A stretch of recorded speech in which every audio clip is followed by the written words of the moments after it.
Kamusta mga hangal? Ako to si Boss Hangal at nais ko lang sabihin na ang video na mapapanood nyo ngayon ay hindi ko ginawa dahil ito ay ipinasa lamang sa akin ng isang tagapanood natin kagaya nyo. Hindi ko napapangalanan kung sino ang nagpasa ng video subalit ang masasabi ko lamang ay isa siyang mag-aaral na nangangailangan ng tulong para sa kanyang pangmatrikula kaya naman sinubukan niyang lumapit sa akin para magtrabaho bilang editor sa mga kwento na ginagawa ko kagaya na lamang ng Chinyan, Leon Xiao at Qingyan subalit hindi ko siya napagbigyan sa kadahilanang mayroon na po akong editor. Gayunpaman ay hindi ko parent siya tinanggihan bagkus nagkasundo na lamang kami na papayagan ko siyang mag-upload sa aking channel ng kahit anong kwento na kanyang magagawa kagaya ng mapapanood nyo ngayon at kung may kitain man ito ay doon ako kukuha ng ipapasahod sa kanya kaya naman hinihiling ko sa inyo mga hangal na sana suportahan nyo siya nang sa gayon ay makaipon siya bago pumasok sa kolehiyo sa susunod na taon. Sa pagsapit ng ika-2076 na taon, ang isang laro na kinagigiliwan ng lahat ay biglang naging realidad kaya naman ang dating tahimik na mundo ay napuno ng matinding kaguluhan. Ang pagdating ng maraming mapanganib na dungeons na punong-puno ng iba't ibang klase ng mga halimaw ang nagsimulang maghasik ng matinding kaguluhan sa mundo. Ang mga makapangyarihang nilalang ay walang habas na nilipol ang populasyon ng tao hanggang sa umabot sa puntong ang sangkatauhan ay muntikan ng dumating sa labis na pagkaubos. Subalit sa gitna ng kaguluhan ay nabiyayahan ang mga tao ng mga divine na talento at kapangyarihan na nagamit nila para madepensahan ang mga pag-atake ng mga halimaw. Ang mga bagong tao na nagtataglay ng malalakas na kapangyarihan na sumusugpo sa mga halimaw ay tinawag na mga hunter at simula noon ay nagsimula ng magbago ang patakaran ng mundo. Sa pamumuno ng mga hunters ay binago nila ang agos ng mga pangyayari, iniligtas ang mundo mula sa malupit na atake ng mga halimaw, at itinaguyod ang isang bagong yugto kung saan ang lakas ang namumuno at ang pagkakaroon ng pinakamataas na antas ang siyang magiging posisyon ng bawat individual sa lipunan. Sa panibagong takbo ng mundo ay napilitang palakasin ng mga hunters ang kanilang mga kakayahan para mapanatili ang kanilang mga posisyon sa bagong itinatag na sistema. Sa kanilang pagsusulong para sa dominasyon, ang mga hunters ay naglakbay sa mga kalaliman ng iba't ibang dungeons, humaharap sa mga matitibay na mga boss, nakakakamit ng mga yaman, at nagpapataas ng kanilang mga antas. Ang di mabilang na paghabol sa kapangyarihan at kayamanan ay nagsisimbolo ng pagsiklab ng panahon ng Global Hunters kung saan nabuo rin ang Hunter Square na naging sentro ng mga malalakas na nilalang. Ang mataas na estruktura na kilala sa kanyang kahangahangang taas at para makapasok ay kinakailangan ng mga individual na aakyat na humakbang ng 1,000 hakbang, isang simbolikong pagsubok bago ang kanilang paggising bilang hunter. Ang matagumpay na pagpasok sa Hunter Square ay nagbibigay daan sa kanila upang gisingin ang kanilang potensyal at magsimula ng kanilang landas bilang kilalang mga miyembro ng komunidad. Ngunit hindi lahat ng hunter ay pinalad, at si Suwang ay isang perpektong halimbawa. Habang nilalakad ang malaking bahagdan ng Hunter Square, hindi niya maiwasang maramdaman ang panghihinayang.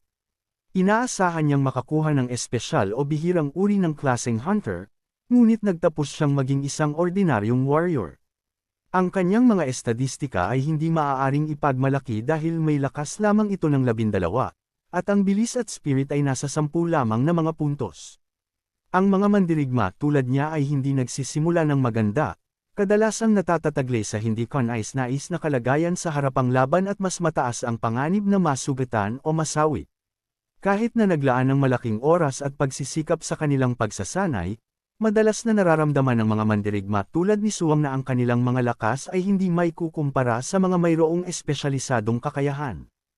Habang sinusubukan ni Suwang na unawain ang kanyang pagiging isang simpleng mandirigma, may isa pang taong walang magawa kundi insultuhan si Suwang at simulan siyang babatuhin ng mga pambabatikos.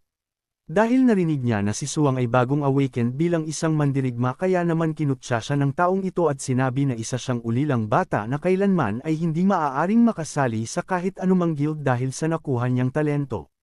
Dagdag pa niya na maaari lamang siyang maging troubadour kagaya ng mga ordinaryong mga nilalang. Si Suwang na sanay ng makaranas ng mga ganitong kaganapan ay nagpanggap na may pinapaslang na lamok sa kanyang harapan at sa lakas ng kanyang pagpaslang sa lamok ay labis na nagulat ang mayabang na lalaki at tila ba natakot ito sa ating bida, at pagkatapos noon ay nagkunwari siyang binabati ang mayabang na lalaki na pinangalanan niyang Wang Fei na kasalukuyang nakatanggap ng Ice Mage class na isang uri ng bibihirang class kaya naman sarkastiko niya itong binabati.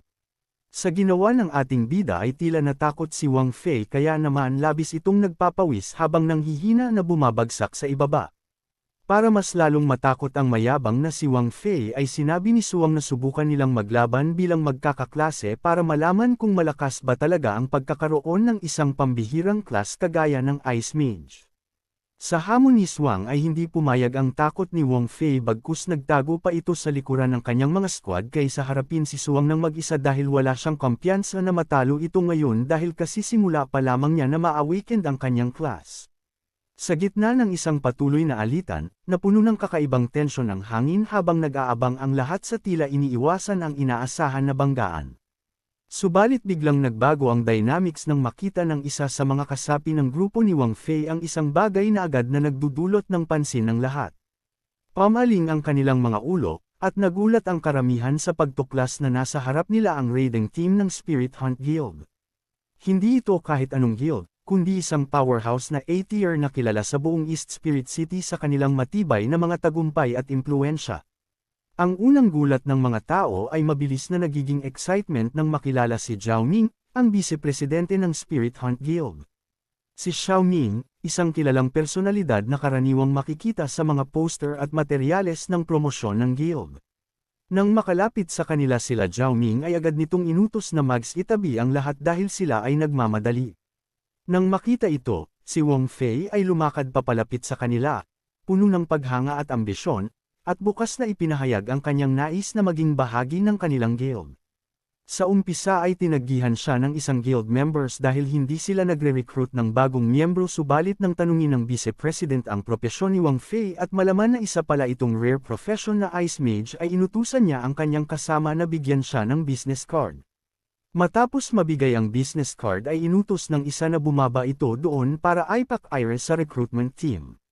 Nakita ng iba sa paligid ang pangyayaring ito at agad na sumakay sa kasiglahan, nagpahayag ng kanilang sariling pangarap na sumali rin sa Spirit Hunt Guild.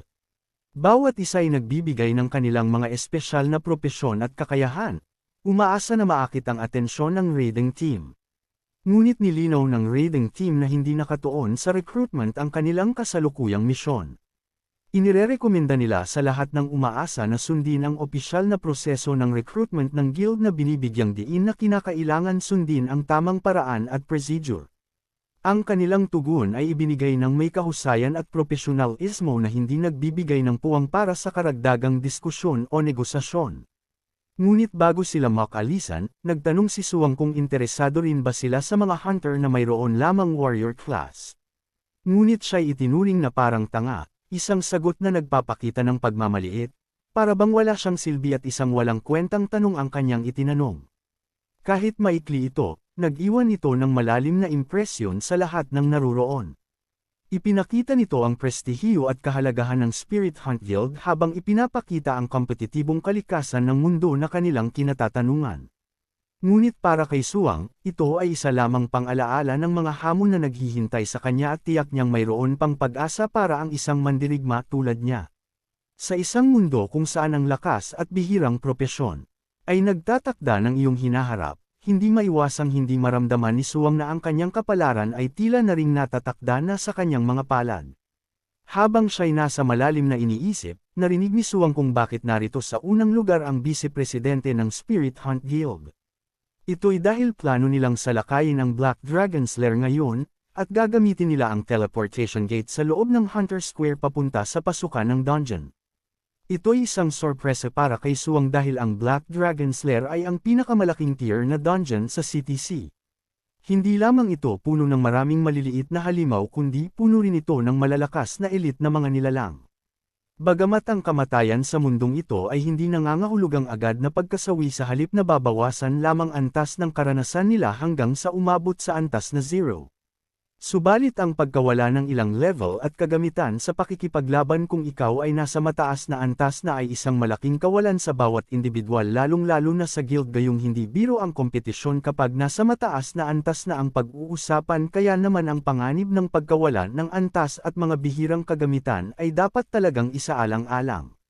Mayroon ding pinakatakot na boss na naghihintay sa Black Dragon's Lair na may antas ng level 99 at pinangalanan itong Black Flame Wings Athos. Naririnig ni Suwang na kahit ang pinakamalakas na guild na may antas na S ay sumuko na harapin ito. Ngunit sinasabi nila na ang Spirit Hunt Guild ay may malaking bilang ng mga hunter sa Fort Transcendence o mas mataas at hindi pa sila nabibigo sa kanilang mga raid. Si Suwang ay nag-akala na marahil ay talagang magagawa nila ito, ngunit ang pag-iisip kung ano ang kayang gawin ng iba na hindi niya magawa ay talaga namang ang papalugmok sa kanya kaya naman hindi niya maiwasan na isipin ang matindi niyang kapalaran na maaaring itakda siyang isang dukha habang buhay. Ngunit bago ang tuluyang makaramdam si Suwang ng matinding pagkabigo sa sarili ay biglang sumambulat sa kanyang harapan ang isang abiso. Nang itaas niya ang kanyang tingin, siya ay kinakaharap ng isang system interface na nagpapahayag na siya ay isang perpektong soul host, na nangangahulugang ang part-time system ay malapit ng maging bahagi niya. Ang nangyayari ay labis na kahanga-hanga, ngunit walang anuman ang mas mabili ang mga sumunod na pangyayari dahil pagbukas muli ng kanyang mga mata, si Suwang ay natagpuan ang kanyang sarili bilang isang dragon na may antas ng level 99 na kilala bilang Black Flame Wings Athos. Ang kanyang bagong anyo ay nagmamay-ari ng isang kahangahangang health pool na 5 milyon, kasama ang kakatuwang lakas, bilis, at halaga ng espiritu. Siya ay kahit na nilagyan ng mga talento na waring diretsyo mula sa isang alamat. Ang Dragon Bloodline ay nagbibigay sa kanya ng isang kamangha-manghang kagilahil-alas na kaginhawahan, ginagawang halos hindi siya masugatan sa parehong pisikal at mahikal na mga atake na may 80% na immortality. Ang kanyang likas na pagmamaster sa mapanirang itim na mga apoy ay nagbibigay sa kanya ng kakayahang ilabas ang malakas na mga atake ng apoy ng walang anumang gastos, na nagdudulot ng malupit na mahikal na pinsala sa kanyang mga kalaban. Bukod pa, ang kanyang Dragon Suppression na kakayahang ibaba ang mga attribute ng sinumang nilalang na mas mababa sa kanyang antas ng 20% na nagbibigay sa kanya ng matindi na edge sa mga laban. Bukod dito, ang kanyang ari-arian ng mga kasanayan ay walang kalahating nakapagbibigay ng paghanga. Ang Dragon Blast ay maaaring magdulot ng pinsala na katumbas ng 300% ng kanyang lakas habang ang kanyang Dragon's Roar ay may kakayahang pabagsakin ang lahat ng mga nilalang sa loob ng 300 metro na radius na may mas mababang halaga ng espiritu kaysa sa kanya sa loob ng 5 segundo. Ang kanyang Dragon's Eye skill ay nagbibigay sa kanya ng kakayahang obserbahan ang anumang lugar sa kanyang dominio nang hindi kailangang direktang mata sa lugar, na nagdadagdag ng elemento ng omnipresence sa kanyang teritoryo. Ang pag-unawa sa kanyang mga kakayahan ay iniwan si Suwang na nasa isang estado ng gulat at di pananampalataya. Hindi tulad ng tipikal na antas 79 na player na maaaring magtagumpay sa isang attribute, ang mga attributes ng Black Flame Dragon ay sobra-sobra, na may mahigit na 3,000 lamang sa lakas. Kasama ang kanyang mga resistance at mga natatanging kasanayan, nararamdaman ni Suwang ang isang hindi katulad na damdamin ng kapangyarihan na dumadaloy sa kanya, isang pakiramdam na kakaiba na hindi niya napigil ang ilabas ang isang malakas na sigaw, isang primitibong pagpapahayag ng kanyang bagong natuklasang lakas. Kahit na alam niyang pansamantala lamang ang kanyang pagiging dragon, ang saya ng pag-eksperimento ng ganitong kapangyarihan ay nakakalasing. Naiintindihan niya na kung magagamit niya ang kanyang kapangyarihan upang talunin ang iba pang mga player, maaaring ilipat ang kanyang karanasan at lakas sa kanyang orihinal na katawan. Ang pag-unawa na ito ay nagpuno sa kanya ng kasiyahan at determinasyon.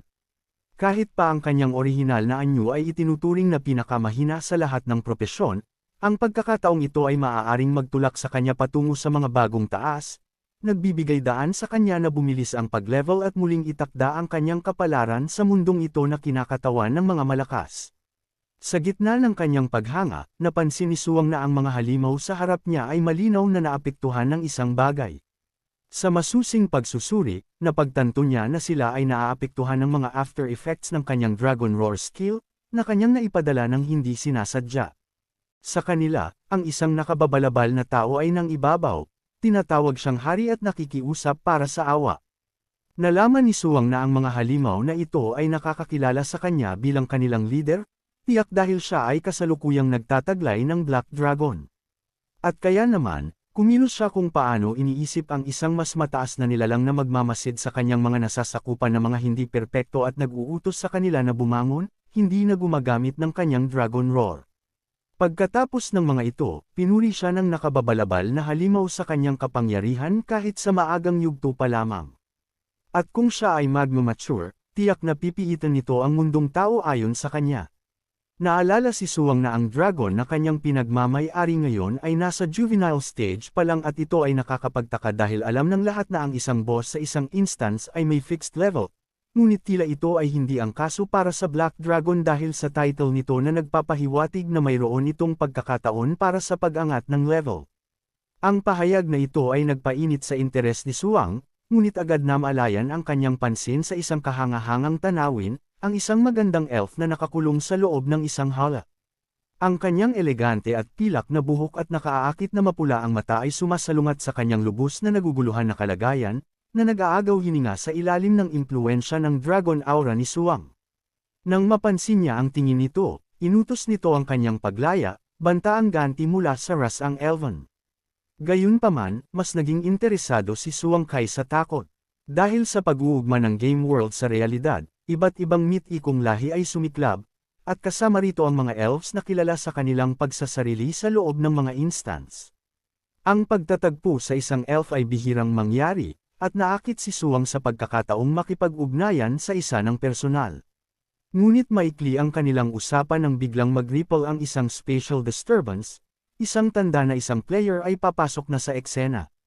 Ini-interpret ito ng elf bilang pagdating ng isang tagapagligtas, ng malayang mang-aasar sa dragon, na naniniwala na malapit na ang kanyang kalayaan.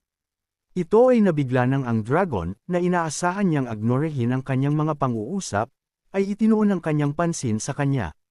Ang hindi pangkaraniwang pag-uugali na ito ay nagtaka sa kanya, dahil ang mga dragon ay karaniwang nagbubulag-bulagan sa gayong mga pang-aakit. Ngunit si Suwang ay may mas mahalagang iniisip kaysa makipagtalo sa elf. Alam niyang ang Spirit Hunt Guild ay patungo na, at kahit pa sa kanilang reputasyon para sa mga hindi matitinag na estratehiya, may pag-aalinlangan si Suwang sa kanilang kakayahan na malampasan siya sa kanyang kasalukuyang matindi na estado. Ngunit iniisip pa rin niya na huwag hamakin ang kanyang mga kaaway, ang sobrang kumpiyansa ay maaaring humantong sa pagkatalo, at hindi dapat titingin ng Spirit Hunt Guild na harapin siya ng walang solidong plano. Upang mas mapag-usapan ang pag-atake ng guild, ina-activate ni Suwang ang kanyang Dragon's Eye ability, nagbibigay sa kanya ng kakayahan na obserbahan ang mga kilos ng guild mula sa malayo. Agad niyang napansin ang pangunahing assault team ng guild na pinamumunuan ni Leshan, isang antas 79 na Thunderstorm Master. Kasama si Leshan ang mga elite members ng guild, si Xiaoming, isang antas 75 na Storm Archer, si Tenenyan, isang antas 76 na Heleng Paladin, at si Li Dan, ang antas 78 na Holy Shield Master. Lahat sila ay nagmamarcha patungo sa kanyang tirahan na may iisang layunin sa isip, ang talunin ng Black Dragon AOS at itaas ang estado ng kanilang guild sa ika-5 yugto ng transformation. Hindi napigil ang magbigay galang ni Suwang ang kanilang katapangan, ngunit siya ay curious kung gaano katagal tatagal ang kanilang kumpiyansa laban sa kanyang mga alipin. Sa gayon, ang pag-atake ng guild ay mabilis na na-challenge ng isang grupo ng lumilipad na Magic Wyverns. Ngunit si Leshan, na lubos na hindi nagugulat sa mga mas mababang nilalang na ito, nang may kalmadong inutos ang kanyang mga tank na pamunuan ang atake, habang ang natitirang guild ay gumamit ng mga atake ng apoy upang maximize ang kanilang produksyon, na sinunod ng kanyang mga miyembro ng guild ng buong husay. Sa ganitong paraan, sila ay nakakapag-dispatcho sa mga wyverns nang walang kahirap-hirap at walang pagtigil sa kanilang pagtakbo. Samantalang si Suwang ay bilib sa kahusayan at koordinasyon ng Spirit Hunt Guild, na kinikilala sila bilang isang malupit na puwersa. Na-realize niyang ang kanyang mga mas mababang alipin ay halos hindi nagpapawis sa guild, kaya't naisip ni Suwang na panahon na upang pagtibayin pa nila ang kanilang lakas. Tinawag niya ang isang Dragon Warrior, isang malaking nilalang na dumadayo sa gitna ng labanan, na nagdudulot kahit ng pagtingin ng takot sa mga veteranong miyembro ng Spirit Hunt Guild. Kahit si Leshan ay hindi isang exception, siya ay pansamantalang nagulat sa biglang pag-appear at kahusayan ng Dragon Warrior. Gayunpaman, agad niyang inayos ang kanyang guild para sa depensa. Ang Dragon Warrior, nakapantay pa ang mga elite ng guild sa lakas, ay nagbigay ng bagong antas ng banta sa kanilang hanay, dahil sa kanyang kakayahan na teleport sa maikling distansya, na napapahuli ang guild at halos nag-o-overwhelm sa kanilang mga DPS unit sa isang kritikal na sandali. Inaaktuhan ni Lin ang kanyang Divine Light Shield Barrier, na pumipigil sa pagsalakay ng mga Dragon Warriors at nagbibigay proteksyon sa kanyang mga kasamahan sa guild. Samantalang si Jiang ay kumontrol sa kaguluhan, inuutos ang pagsusuong ng mga ranged attackers at pagsasanay ng mga melee fighters. Ang kanyang estratehikong paggamit ng Storm Arrow skill ay mahalaga, naglulunsad ng paminsang atake sa Elite Dragon Warrior at ipinakita ang kakayahan ng guild na makayanan ang mga hindi inaasahang hamon. Bagamat tagumpay ang Spirit Hunt Guild, nanatiling kalmado si Suwang. Ito'y nagpapatunay lamang sa kanya na isang elite monster ng ganoong antas ay tiyak na makakatapat sa guild. Gayunpaman, tinutukso siya ng elf na subukan ulit na pagtawanan siya para sa pagsusumikap na ipadala ang kanyang mga tauhan para mamatay. Maliit lang ang nalalaman niya na may ilan pang natirang elite na maaari niyang utusan, isang bagay na nagdulot ng pagtataka sa elf sa kanyang pangalawang paglabas ng 6 na elite dragon sa labanan. Hinaharap ng guild ang isang hindi inaasahang sitwasyon, nagdudulot ng takot sa lahat ng miyembro. Kahit ang kanilang mga elite unit ay hindi alam ang gagawin, dahil wala silang record na nagpapakita ng pagsusugod ng dragon units bago pa man ang kanilang pagkikita. Isa itong kakaibang pangyayari, ngunit nananatiling kalmado si Lin, dahil para sa kanya, mga elite monsters lamang sila, at espesyalista siya sa pakikipaglaban sa mga ito. Sa kanyang liderato, siya'y tiwala na malalampasan nila ito. Dahil sa tiwala at respeto sa kanilang leader, nagtibay ang loob ng mga miyembro ng guild at sumunod. Ipinag-utos ni Lin na ibalik ang kanilang mga hanay, bigyang prioridad ang paggamot sa mga tank, at panatilihin ang aggro hanggang matapos ang laban. Sa kombinasyon ng takitika at lakas, nagtagumpay sila sa pagtibayin ang depensa laban sa mga bagong panganib. Samantalang si Suwang ay nagmamasid, nagulat siya sa resulta. Sa simula, inakala niyang ang paggamit ng elite monsters at pagsurpresa sa kanila ay sapat nang makapagtakas sa kanila. Ngunit tila hindi ito ang kaso, mas matindi sila kaysa sa inaakala niya. Gayunpaman, hindi niya talaga maunawaan kung bakit tila sila'y nanganganib na. Hamlanin siya, walang duda na malakas sila, ngunit hindi pa sapat upang talunin siya. Kahit ang mga elite monsters na kanyang ipinadala ay nagpahirap sa kanila, maliban na lang kung mayroon silang mga hindi pa nagagamit na mga karta na maaaring baguhin ang takbo ng laban. Ngunit habang siya'y iniisip ito, nagulat siya nang mapansin na nagpasya ang guild na pumunta sa ibang direksyon. Ito'y isang labis na di inaasahan, lalo na't ilang hakbang na lamang sila bago sila magtagpo. Ipinapahiwatig nito sa kanya na marahil may mga lihim sa direksyon na tinatahak ng guild. Sa paggamit ng kanyang Dragon Vision, natuklasan niya na patungo sila sa Dragon Slayer's Tomb. Sa loob nito, may isang kumikislap na bagay na kumuha ng kanyang atensyon ng Dragon Slayer's Heart, isang quest item na kayang bawasan ang mga talento ng dragon. Sa pag-unawas sa panganib nito, biglang sumikop si Suwang ng galit, at ang kanyang mga nasasakupan ay namangha, nagtatanong kung siya ay okay. Pero hindi niya ito masyadong inintindi dahil mas abala siya sa katotohanan na ang nangyayari ngayon ay katulad ng mga estratehiya sa mga laro kung saan ang isang boss na halos hindi mapabagsak ay nababawasan ng mga manlalaro sa pamamagitan ng ilang mekanismo o items.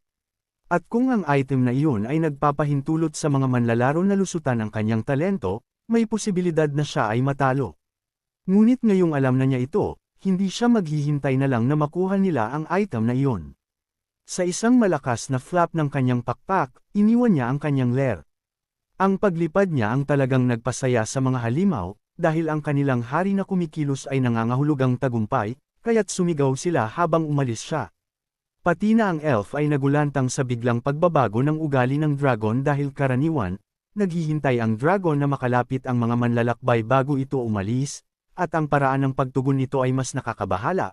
Parang galit na iniwan ang lugar na may matinding bilis, kumakabog sa hangin at lumilikha ng shockwave na kahit ang lupa ay bumagsak.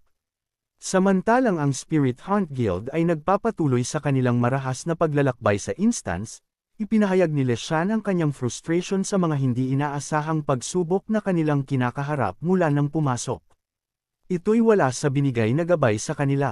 Nang marinig ito, naghaka-haka si Jing na baka niloko sila ng Heavenly Mechanism Pavilion na nagbigay sa kanila ng gabay.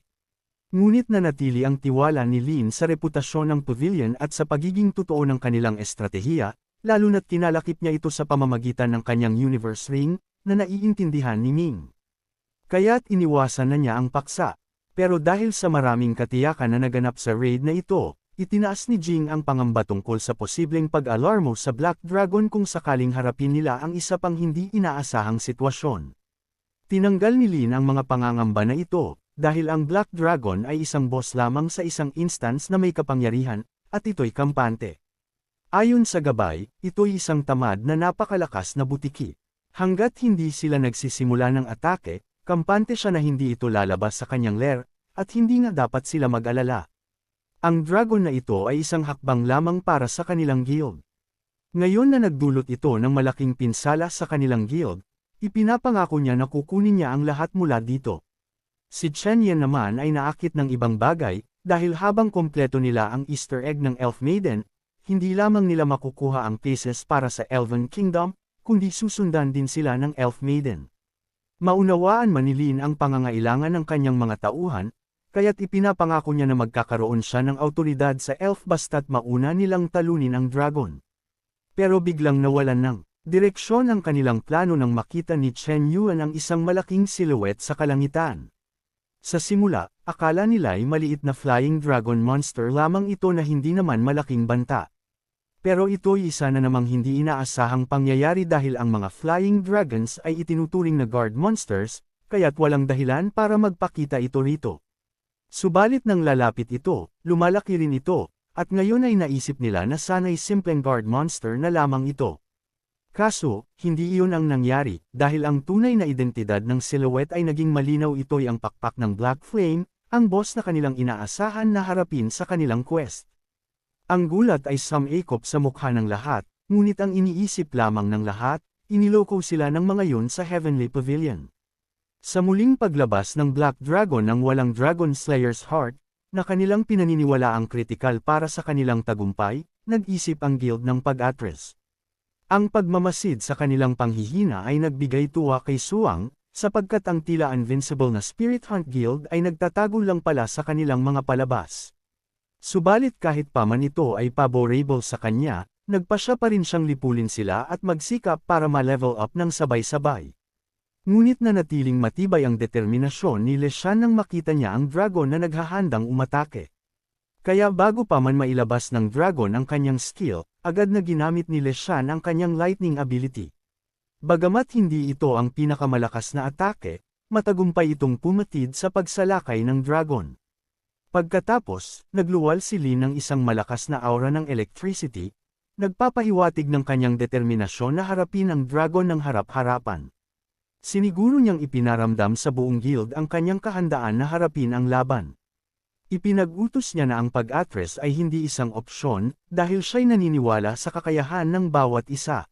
At kung iyon ay hindi sapat para kumbansihin sila, ipinangako niya na sila'y magiging mayaman, may kagamitan, o babae pagkatapos nilang malampasan ito. Wala nang imposible pagkatapos nilang malampasan ito. Sa ganitong paraan, nakuhang muli ni Lin ang loob ng bawat isa. Kahit na ang dragon ay mukhang nakakatakot pa rin tulad ng dati, naniniwala sila sa mga salita ng kanilang kapitan. At ngayon, naniniwala sila na kayang-kaya nilang malampasan ang lahat.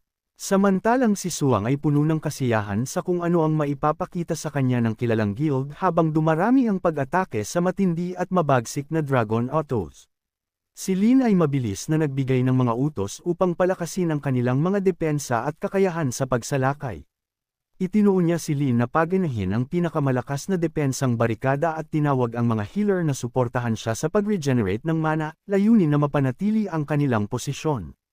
Samantalang dito, inilapat ng mga support classes ang lahat ng single target buff sa kanya at kay Xiaoming upang mapahusay ang kanilang produksyon. Kailangan lamang nilang magbukas ng isang pagkakataon, kahit paunti-unti, dahil ayon sa gabay, hindi sila malayo mula sa libingan ng Dragon Slayer.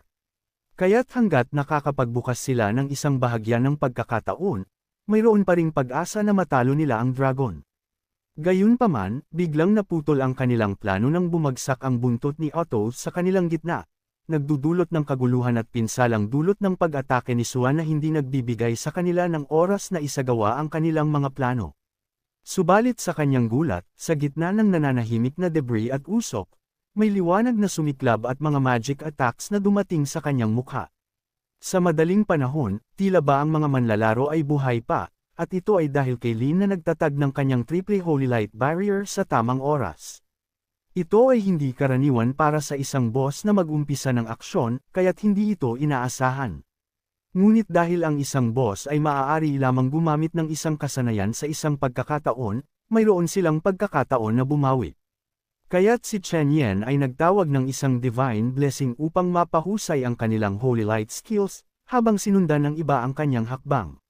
Si Leshan at Xiaoming ay napahusay ng mga buffs at pinaghandaan ang kanilang buong lakas laban sa dragon. Samantalang si Suan ay kinikilala ang kapangyarihan ng isang dagdag na guild, na sorpresa sila ngunit sa sandaling iyon ay nakapaghanda sila upang makabalikwas. Dahil sa pagkaantala ng kanilang galit, napagdesisyonan na mag-focus siya sa depensa, just in case. Dito, inilabas ng dalawa ang kanilang pinakamapaminsalang saksak sa iisang iglap, pinagsama ang kanilang pinakamatindi nilang skills upang makagawa ng isang mataas na konsentrasyon ng atake kay Ottos.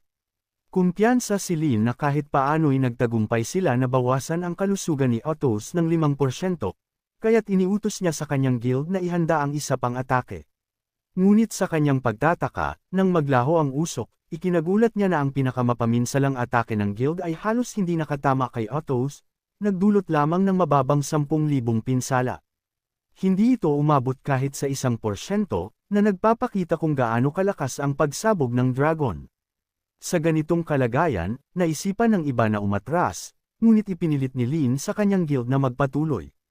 Dahil hindi pa bumaba ang kalusugan ng dragon sa 75%, hindi pa ito maglalabas ng kanyang mga kasanayan. Kaya't patuloy nilang nilabanan. Gayunpaman, nagiging mainip na si Suan sa tatag ng guild. Parang isang kumpol ng lamok na hindi na makakasakit sa kanya ang kanilang mga atake. At ang mas masama, tila ba may hawak pa rin sila sa pag-asa, ngunit hindi niya maaaring palampasin sila ng ganoon katagal. Kaya't nagpasya siyang tapusin ang kanilang resistensya sa isang nakakabagsak na Dragon Roar, na kahit ang lupa kung saan siya nakatayo ay nag-iba. Samantalang tinatanggap ng mga miyembro ng guild ang kabuuang epekto ng nakakabagsak na kapangyarihan nito, sila'y nagtago lamang sa lupa, talo. Tanging si AOS na lamang ang natirang tahimik, tila ba kahit isang guild na may antas na ay hindi kasing lakas niya. Pagkatapos ng nakakabagsak na Dragon Roar ng AOS, si Lin, na naghihirap na manatiling malinaw ang kanyang kaisipan, ay labis na naguguluhan sa paggamit ng dragon ng isang napakalakas na kasanayan ng hindi inaasahan. Ang gabay ay muling bumaigo sa kanila, nagbibigay ng maling pag-asa at estratehiya. Bagamat may pag-atres, nanatili ang diwa ni Lin na hindi tatalikod. Tinulungan niya ang kanyang guild members na mag-organisa at maglunsad ng isa pang atake. Umaasa na si AOS ay magiging pansamantala lamang na madali ang maaatake pagkatapos gamitin ang kanyang Dragon Roar. Ngunit habang isinasalaysay niya ang kanyang tanawin ng labanan, bumaba ang kanyang puso nang makita na ang kanyang mga kasamahan sa guild ay nabihag na, nakahiga ng walang kalaban-laban sa lupa. Pati na ang pinakamalakas na mga mandirigma ng guild ay na-overwhelm ng kapangyarihan ni Ottos. Ngunit ang tunay na pagkasira sa kanyang diwa ay ang dragon na iniisip niyang na-paralyze ay malayo pa sa hindi gumagalaw. Laban sa impormasyon ng kanilang gabay, ang dragon ay gumagalaw na, handa na ulit manakot. Nang walang babala, inilabas ni Ottos ang isang Dragon's Breath, isang kasanayan na mas mapaminsala kaysa sa kanilang ginawa, na nagwawasak sa natirang depensa ng kanilang defenses. Ang lakas at intensity ng hininga ay higit pa sa inaasahan o kayang pigilan. Habang si Leshan ay walang magawa kundi makursing ang dragon na ito at pangako na ibabalik niya ang pabor na ito ng daang beses, may sistema interface na biglang lumitaw. Dahil sa tuluyang paglimo sa intruders, sisimulan na ang pamamahagi ng karanasan. Sa kanyang pagtataka, Ang dami ng XP ay labis, ngunit ito ay inaasahan dahil sa pagsira niya ng isang guild na binubuo ng mga high-level players na nagtataglay ng antas 80 hanggang 99. Bilang kapalit, hindi ito titigil na tumaas, at maaari pa niyang makita na puno na siya ng karanasan. Nakakalap siya ng 970,000 puntos na nagtaas sa kanya mula sa level 1 hanggang level 20, na nakarating sa level cap ng unang transformation. Dahil sa overflow ng karanasan, nawala ang 40% nito. Sa kasalukuyan, ang natitirang karanasan niya ay nasa 430,000, ngunit malaki pa rin ito. Ito ay nangangahulugang maaring ituloy pa rin ang pag-akyat ng kanyang level. Pagkatapos ng job change, maaaring umabot pa siya sa level 40 ng ikalawang transformation ngayong araw. Ito ay nakakatakot at nakaka-excite sa kanya. Bukod dito, mayroon siyang 200 hindi pa binibigay na attribute points, kaya't naisipan niyang bumalik sa kanyang orihinal na anyo agad. Subalit bago pa siya makakapagdesisyon, napansin ni Sua na ang field ng labanan ay puno ng kumikislap na ilaw, malinaw na senyal ng mga nahulog na kagamitan mula sa mga high-level players na kanyang kinasasaluhang laban. Nangiti siya sa ideya ng pagkuha ng mga rare items at agad niyang pinulot ang mga ito, asahan ng ginto o gold tier gear.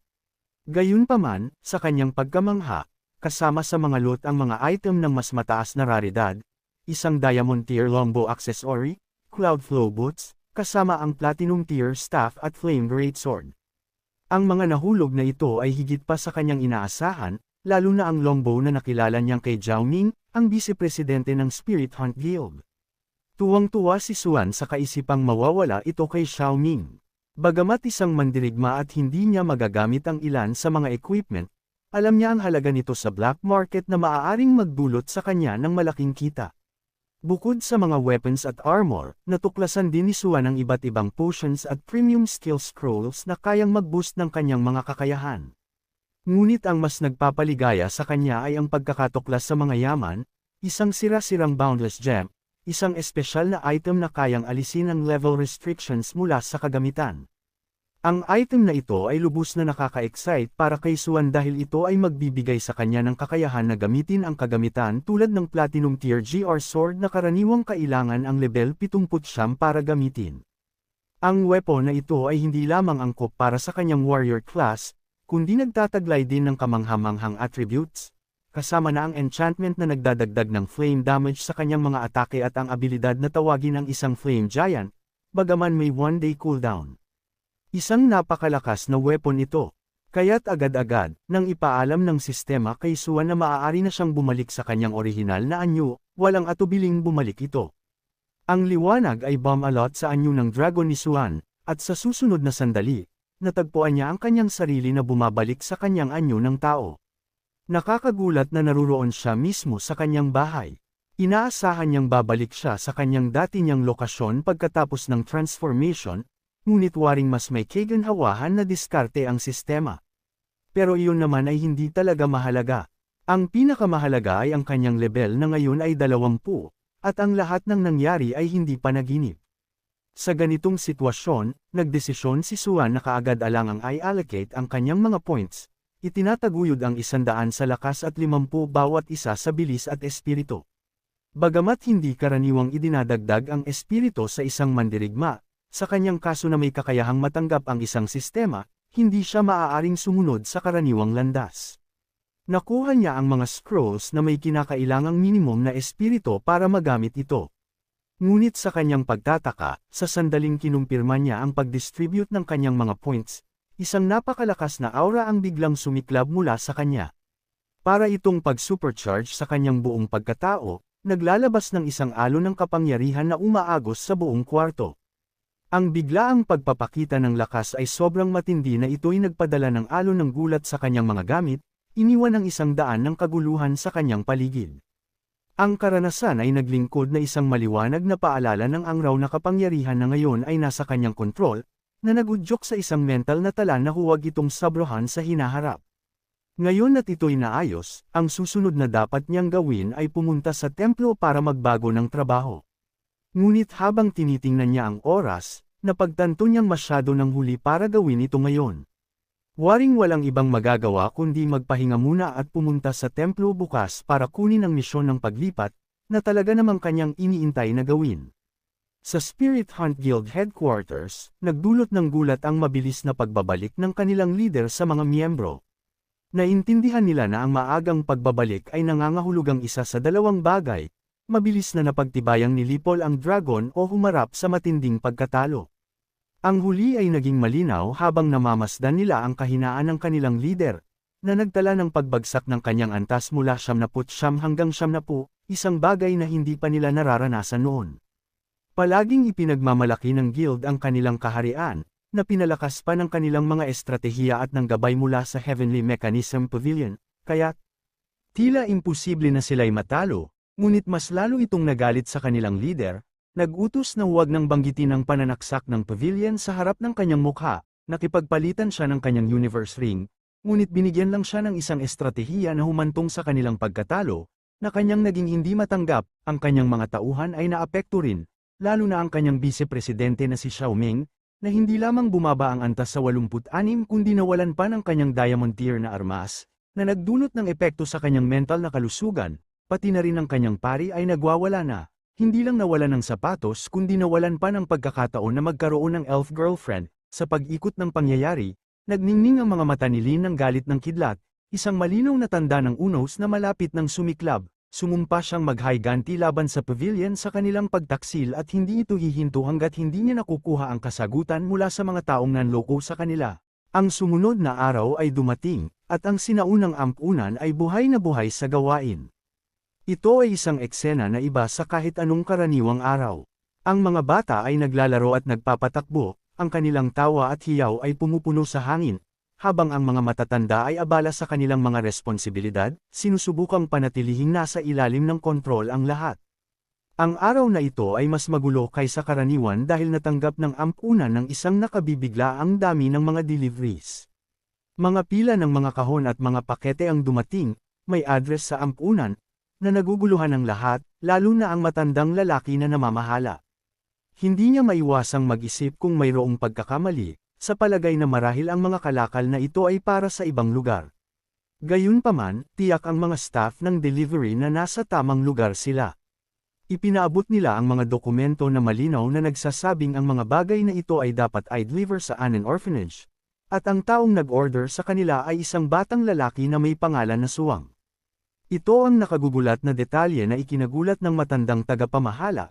Kilala niya si Suwang ng mabuti at alam niya na hindi gaanong mayaman si Suwang. Hindi maunawaan ng tagapangasiwa kung paano nakaya ni Suwang na magpadala ng napakarami sa ampunan. Ngunit habang nawawala ang atensyon ng tagapamahala sa kanyang mga iniisip, biglang napukaw ang kanyang atensyon sa isang mas mahalagang bagay.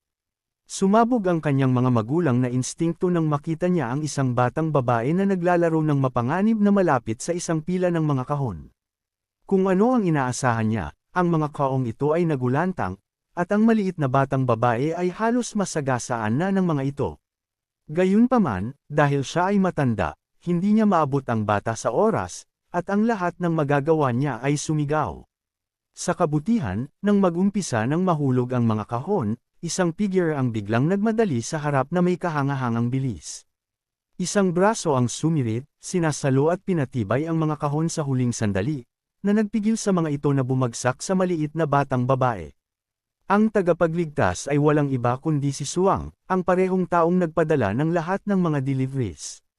Dumating siya sa tamang oras upang iligtas ang araw, at tila siya'y mahal ng mga bata sa ampunan dahil agad nilang pinupuntahan siya nang sandali nilang makita siya. Ang pagkakita sa kanila na masigla ay nagpatiwasay sa isip ni Suwang, at ang matandang lalaki ay may parehong kagalakan na batiin siya. Ang lakas ni Suwang, na ipinapakita sa paghawak ng mga kahon ng walang kahirap-hirap, ay nagpapaligaya sa matandang lalaki. Sa kabila ng kanyang kasiyahan, nanatiling may pangamba ang tagapangasiwa para sa kaligtasan ni Suwang. Ito ay pangalawang kalikasan sa kanya upang mag-alala sa mga batang itinaguyod niya, na humihikayat sa kanya na paalalahanan si Suwang na manatiling maingat at bigyan ng prioridad ang kanyang kaligtasan. Ang tanging maya-alok ni Suwang ay isang awkward na ngiti bilang tugon, lubos niyang nauunawaan na siya ang halimaw na dapat katakutan ng iba. Gayunpaman, nasorpresa si Suwang sa pangangalaga at pag-aalala ng tagapangasiwa. Dahil lumaki siya na ulilang-ulila, pakiramdam niya'y maswerte siyang mayroong nagmamasid sa kanya na tulad ng isang miyembro ng pamilya. Sa paghangad na mapagan ang pangamba ng tagapangasiwa, tiniyak ni Suwang na wala siyang dapat katakutin dahil maaamo ang mga halimaw sa kanya, at hindi siya nila kayang saktan dahil sa kanyang malaking lakas. Binanggit din niya na papunta siya ngayon mismo sa templo upang baguhin ang kanyang propesyon, nagpapakita ng kanyang lakas. Ito ay nagdulot ng pansamantalang ginhawa sa matandang lalaki, ngunit habang naglakad palayo si Suwang, iniisip pa rin ng tagapangasiwa ang kanyang mga salita. Ang pagbanggit sa halimaw at ang mabilis na pag-unlad ng kakayahan ni Suwang, lalo na't kamakailan lang siya nagising sa kanyang kapangyarihan noong nakaraang araw, ay nagdulot ng kalituhan sa tagapangasiwa. Makalipas ang kanyang pag-alis mula sa ampunan, pumunta si Suwang sa hall ng pagbabago ng propesyon. Sa pagdating, agad siyang nasakupan ng mga tsismis na naglalabasan sa lugar. Ang mainit na paksa ng araw ay ang nakabibiglang balita na ang Spirit Hunt Guild ay lubusang na-dismantle. Ang kaganapang ito ay iniugnay sa isyu sa branch ng Heavenly Mechanism Pavilion, lalo na isang pagkakamali sa gabay na kanilang ibinigay. Sa paghahanap ng pagwawasto para sa maling gabay na ito, hinamon ng Spirit Hunt Guild ang Heavenly Mechanism Pavilion, na nagpapalabas ng isang skandalo na nagdala ng madilim na anino sa reputasyon ng pavilion. Ang Heavenly Mechanism Pavilion, na kilala sa kanilang maingat at mataas na pinapahalagahan ng mga raid group, ay ngayon ay nasa ilalim ng pagsusuri para sa isang pagkakamali na tila hindi karaniwan para sa gayong prestihiyosong organisasyon. Habang si Suwang ay nakikihalo sa mga tao, sinusubukan niyang umintindi ng mga tsismis, na nag-iisa siyang pinagsama ang mahahalagang impormasyon. Ang Heavenly Mechanism Pavilion ay hindi lamang kahit anong raid group, ito ay isang top-tier na organisasyon na may maraming mga eksperto ng ikalimang antas. Ang mga implikasyon ay malinaw, kung totoo nga na may mga kahinaan sa kanilang paraan ng raid, ang Heavenly Mechanism Pavilion ay malamang na kumilos upang ituwid ang kanilang pagkakamali. Malamang na patungo sila ng diretso kay Suwang bilang kanilang susunod na hamon, ngunit ito lamang ay nagdulot ng ngiti sa kanyang labi. Hindi siya natakot sa pagharap sa mga miyembro ng Heavenly Mechanism Pavilion, sa halip, ito ay nagbigay sa kanya ng saya sa pag-iisip ng mga mataas na kalidad na kagamitan na maaring makuha mula sa kanila. Gayunpaman, ang kanyang mga kaisipan ay muling naputol ng parehong tao na hindi marunong makialam sa sariling gawain. Si Wang Fei at ang kanyang grupo ng walang kwentang mga tao.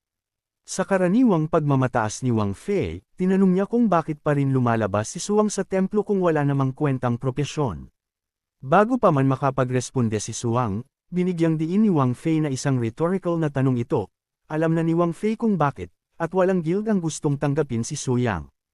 Kaya napipilitan siyang pumunta araw-araw para subukan ang kanyang kapalaran, isang katotohanan na nakakatawa sa kanya. Ngunit seryoso na, simula ngayong nasa harap na niya siya, magandang pagkakataon na ituloy ang hindi nila nagawa kahapon. Swerte siya na pinalaya siya kahapon dahil sa gawain ng guild. Ngunit ngayong maluwag na ang kanyang oras at nakalaan na ang kanyang mga puntos at natutunan ang ilang mga kasanayan, bakit hindi niya ipakita ang kanyang mga bagong natuklasang kakayahan at turuan siya ng leksyon para sa pagtawid sa kanya? Ngunit sa kasamaang palad para kay Wang Fei, bago pa man niya mailabas ang kanyang kasanayan, nagpa siya si Suyang na kumilos na muna at maglabas ng kamao, pinapayagan si Wang na hulihin ang kanyang mga kamay sa kanyang mukha. Sinampal niya ito ng napakalakas na halos naging isang human pinball si Wang Fei, at ang atake na ito ay bumagsak sa HP ni Wang hanggang 5%, halos patayin ang tao. Ito ay isang malakas na mensahe sa kanyang mga kasama na huwag nang guluhin siya pa dahil kung gagawin nila ito, malaya siyang papatay sa kanila tulad ng ginawa niya kay Wang Fei, isang panukala na malamang ay hindi nila naisin, na nag-udyok sa kanila na kunin ang kanilang kasamang si Wang Fei at umalis ng bilis sa lugar. Habang sila'y nawala sa paningin, isang palekpak mula sa kanyang likuran ang nakahuli ng pansin ni Suyang. Lumilingon siya at nakita ang isang babae na nakadamit ng itim, ang kanyang kasuotan ay nagpapaalala ng isang madre, ngunit ang bihis na ito ay nagpapahiwatig na siya ay iba. Sa ganitong sitwasyon, maliwanag na siya ay isang gabay sa paglipat ng propesyon ng templo, isang mahalagang miyembro ng Changing Hall. Siya ay tunay na na-impress sa kakayahan na ipinamalas ni Suwang, na nagtulak sa kanya na magtanong kung mayroong anumang paraan na maaari siyang makatulong sa kanya, na eksaktong kailangan ni Suwang. Kaya't ipinahayag niya ang kanyang pagnanasa para sa isang paglipat ng propesyon, isang serbisyo na perpekto ang kanyang posisyon na ibigay. Sa isang maaliwalas na ngiti, hiningi niya kay Suwang na sundan siya upang simulan ang proseso ng paglipat. Habang sila'y naglalakad, hindi maiwasang mapansin ng gabay ang hitsura ni Suyang, na nagpapahiwatig na siya ay isang baguhan sa mundo ng mga mangangaso. Gayunpaman, ang bilis at lakas na ipinakita niya kanina ay hindi tugma sa unang impresyon na ito, na nagpapahiwatig na siya ay isang propesyonal na antas 20, isang antas na nagpapahiwatig na siya ay posibleng isang miyembro ng pangalawang henerasyon ng isang kilalang pamilya. Ang pag-aakalang ito ay nakaka-inspire, sa pangunahin ay dahil sa hindi pa siya nakakarinig ng ganoong kabataang talento. Gayunpaman, kinailangan niyang pansamantala ang itabi ang kanyang pagkakakuripot dahil sa kanilang pagdating sa kanilang patutunguhan. Bago nila narating, nakatayo sa harap nila ang estatwang Diyos ng paglipat, isang mahalimuyak na hugis na gawa mula sa marmol na mas mataas sa kanila sa kanyang kaharapang. Ang estatwa na ito ay hindi lamang isang piraso ng sining, ito ay imbued sa mahika na kayang malaman ang propesyon at antas ng isang tao, at magbigay ng isang gawain ng paglipat batay sa mga kriteryang ito. Ang matagumpay na pagtatapos ng gawain na ito ang susi sa pagiging isang propesyonal na paglipat, isang kritikal na hakbang para sa sinumang mangangaso na nais umunlad ang kanilang mga kasanayan at katayuan. Nang nag-usap tungkol sa mga gawain ng paglipat, ang mga ito ay inuri sa 4 na antas ng kahirapan, bawat isa ay idinisenyo upang subukan ang mga kakayahan ng mangangaso. Bago si Suwang magsimula, nagbigay ang gabay ng ilang payo, inirekomenda na subukan niya ang isang 3 bituin na gawain. Ito ang nagpahiwatig kay Suyang na bakit hindi subukan ang isang 4 na bituin na gawain. Nagpaliwanag ang gabay na ang mga gawain na may 4 na bituin ay lubos na mas mahihirap. Bagaman tila masyadong mahigpit ito, ipinunto niya na ang kasalukuyang propesyon ni Suyang bilang isang mandirigma ay may sariling mga hamon, lalo na't ang mga gawain na ito ay humihiling ng pagtatapos na solo. Bukod dito, pinanindigan niya na ang mga gawain ng paglipat ay hindi lamang kahit anong karaniwang hamon, sila ay mga pangako sa buhay. Ang pagpili para sa isang 4 na bituin na gawain ay may kasamang panganib ng panghabang buhay na hindi magawang maglipat kung siya ay mabaygo. Nauunawaan ang bigat ng sitwasyon, nagpa siya si Suong na magpatuloy, naglalapit ng kanyang braso patungo sa estatwa upang alamin ang kanyang gawain. Isang ninggas ng kidlat ang nagpun sa silid, isang palatandaan na sinusuri ng estatwa ang kanyang kahusayan. Kapag kumpirmado na niya na naabot niya ang mga kinakailangan, lumitaw sa harap niya ang iba't ibang mga gawain ng paglipat, bawat isa ay may kani-kanilang mga hamon at gantimpala. Ang gawain ng paglipat na may isang bituin ay tuwiran, na nangangailangan sa kanya na talunin ang 10 na antas 20 na karaniwang mga tagiliran ng mga matatalim na bows. Ang tagumpay ay magbibigay sa kanya ng pagkakataon na pumili kung magiging isang charge warrior o defense warrior. Patungo sa gawain na may 2 bituin, nagdagdag ang kahirapan ng kaunti, na pinanatili ang mga parehong layunin ngunit may dagdag na gantimpala ng isang common grade na unang antas na warrior skill book. Ang komplikasyon ay mas lumala sa gawain na may 3 bituin, na nagpapangako din ng isang mas mataas na antas ng unang antas na warrior skill book, na pinapalakas ang kanilang arsenal. Tumataas ang antas ng kahirapan sa gawain na may 4 na bituin, na naglalagay sa kanya na gumawa ng mas matinding mga gawaing hindi komportable ngunit nag-aalok ng pananaw na lumipat sa isang mapanakamataas na pinuno ng digmaang kasama ang isang mahusay na antas ng unang antas na warrior skill book. Gayunpaman, ang pinakapansin-pansin na opsyon ay higit pa sa inaasahan niya, isang nakababahalang gawain ng paglipat na may 5 bituin. Ito ay humahantong sa kanya sa panganib na Cold Moon Forest, kung saan kailangan niyang patayin ang 100 antas 20 karaniwang Grey Wolves, 10 antas 20 Elite Savage Wolves, at 1 antas 20 na Boss Grade Grey Wolf. Bukod dito, pinagbabawalan siyang gumamit ng anumang kagamitan o mga bagay na natanggap sa pamamagitan ng mga regalo o kalakalan, na nagdaragdag sa intensidad ng hamon. Ito ay higit pa sa labis, ngunit ang mga gantimpala nito ay nagbibigay katarungan dito, na nangangako ng isang espesyal na paglipat sa landas ng Demon Warrior, karagdagang 100 puntos ng atributo ng espiritu, isang epico grade na unang antas ng espesyal na kasanayan ng Demon Warrior, at ang pribilehiyo na tamasahin ng ilang mga eksklusibong benepisyo ng templo. Ang pagtanggap nito ay nagdulot ng gulat sa kanya, lalo na't una siyang sinabihan na mayroon lamang 4 na bituin na gawain. Kaya, agad niyang binawi ang pagbalik at kinausap ang madre tungkol dito. Agad na humingi ng paumanhin ang madre para sa pagkakamali. Ipinaliwanag na ang sobrang kahirapan ng gawain na may 5 bituin ang dahilan kung bakit ito hindi nabanggit. Ito ay sobrang mahirap na kahit isang tao sa kaharian ng Hua ang hindi nagtangka na tanggapin ang gawain na ito sa loob ng maraming taon. Bukod pa, sa pagdating ng panahon ng paglipat, ang lakas ng bawat bansa ay itinatakda ng mga naglilipat. Kaya, sa halip na hayaan ang mga potensyal na propesyonal na manatili sa antas 20 magpakailanman dahil sa isang maling desisyon, pareho ang bansa at ang templo ay hindi nagtatangkang subukan ang gawain na may 5 bituin sa pag-asang mas magkaroon ng mas mataas na antas ng propesyonal. Nakatanggap si Suyang ng katwiran sa likod ng patnubay na ito. Ang gawain ng 5 bituin ay nagtutukoy sa isang ekstremong hamon, ito ay nangangailangan sa kanya na patumbahin ang isang boss level na halimaw ng walang anumang tulong o gamit na natanggap bilang regalo o kalakalan. Ang mga ganitong nakakatakot na kahingian ay nagpapaliwanag kung bakit marami ang umiiwas sa landas na ito. Gayunpaman, ang kahalagahan ng pagkakaroon ng 100 puntos ng atributong espiritu at ang pagkakataon na lumipat sa isang Demon Warrior ay nagpapakitang masidi sa interes ni Suyang. Bukod pa, ang misteryosong mga pribilehyo ng templo na kasama ng gawain.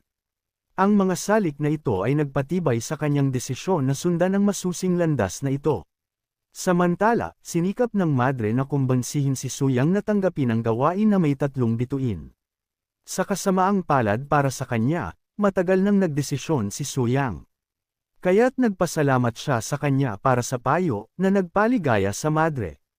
Ngunit bago pa man niya matapos ang kanyang tugon, nagpaalam na ang sistema, na nagpapatibay sa pagtanggap ni Suyang sa hamon na may 5 bituin. Ang kanyang gulat ay halos maramdaman. Ang kanyang payo ay nalampasan sa tapang ng kanyang lakas. Ang lahat na maaari niyang gawin ngayon ay tanungin kung bakit niya gagawin ang ganitong bagay. Matapang na sinagot ni Suyang na ito ay batay lamang sa kanyang mga damdamin, sa kanyang pagmumuni-muni. Pakiramdam niya na ang gawain na may 5 bituin ay mas angkop sa kanya. Ngunit bago pa man niya masabi ang kahit anong bagay pa, tiniyak ni Suyang na hindi niya kailangang mag-alala tungkol sa kanyang pagkabigo dahil tiyak na matatapos niya ang gawain. Pagkatapos, ipinahayag niya ang kanyang katiwala sa mga pribilehiyo ng templo. Pagkatapos nito, umalis siya ng may tiwala, iniwan ang madre na halos hindi makapaniwala sa kanyang nadama. Nang biglang magising siya mula sa kanyang pagkakabigla, siya ay nagpanik at saka sumigaw sa isa sa kanyang mga kasamahan, na ipinag-utos sa kanila na ipaalam sa mataas na pari na may isang taong sapat na gago upang tanggapin ang isang gawain na may 5 bituin. Sa pagdating niya sa sentro ng transmisyon, sinalubong si Suyang ng isang kakaibang eksena. Isang dami ng mga mangingisda ang nagtitipon ng walang ginagawa, hindi dahil sa kanilang pagpili kundi dahil sa isang hindi inaasahang pagbabago sa enerhiya na nakakagambala sa operasyon ng portal. Ang pagkakabigong ito, isang bihirang abala sa sentro, ay nagdulot ng pagkabahala sa lahat, kabilang si Suyang. Gayunpaman, si Suyang, hindi tulad ng marami, ay hindi gaanong nababahala sa pagkakaroon ng aberya. Wala siyang agarang pagmamadali upang simulan ang kanyang paglalakbay patungo sa malamig na gubat ng buwan, at nagpasya siyang gamitin ang di inaasahang paghinto upang mas mahusay na planuhin ang kanyang biyahe. Ngunit hindi marami ang sumasang-ayon sa kanyang opinyon. Isa sa mga naapektuhan ng pagkaantala ay isang babae sa lungsod na tinatawag na Xuan, na nangunguna sa kanyang mga kapwa. May kakaibang di pagkakasaya ang kanyang nararamdaman.